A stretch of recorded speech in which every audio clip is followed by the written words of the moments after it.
గొర్రెల పెంపకం చేస్తూ ఉండేవారు. కిరణ్ తల్లిదండ్రులు పెద్దగా చదువుకోకపోవడం, వీరికి పెద్దగా ఆస్తులు డబ్బు లేకపోవడంతో కిరణ్ కుటుంబం మొదటి నుంచి ఆర్థికంగా ఇబ్బందులు పడుతూనే ఉండేది. వీరి కుటుంబ ఆర్థిక ఇబ్బందులు ఎంతలా ఉండేవంటే, కిరణ్ 2 సంవత్సరాల వయసున్నప్పుడే కిరణ్ వాళ్ళ అమ్మగారు తన కుటుంబాన్ని పసిపిల్లల్ని వదిలి కువైట్లో పనిచేసేందుకు వెళ్ళిపోయారు. అలా కువైట్లో పనిచేస్తూ వచ్చిన డబ్బుతోనే కిరణ్ను చదివించారు. తన పిల్లల్ని ఇంగ్లీష్ మీడియంలో చదివించాలి అని కిరణ్ వాళ్ళ అమ్మగారి కోరిక. కిరణ్కి ఒక అన్నయ్య కూడా ఉన్నారు. కిరణ్ చిన్నప్పటి నుంచి సినిమాల మీద విపరీతమైన ఇష్టంతో ఉండేవారు. కిరణ్ చిన్నప్పటి నుంచి పవన్ కళ్యాణ్కి వీరాభిమాని. ఏదైనా ఒక సినిమా చూడాలి అంటే వాళ్ళ పల్లెటూరు నుంచి రాయచోటికి రావడానికి కూడా ఎంతో కష్టపడాల్సి వచ్చేది. ఒకసారి రాయచోటి వచ్చి ఒకే రోజు 2-3 సినిమాలు చూసి వెళ్ళేవాడు. అలా సినిమాలంటే కిరణ్కి విపరీతమైన ఇష్టం ఏర్పడింది.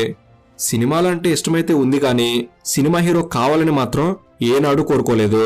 వాళ్ళ ఊళ్ళోనే 5వ తరగతి వరకు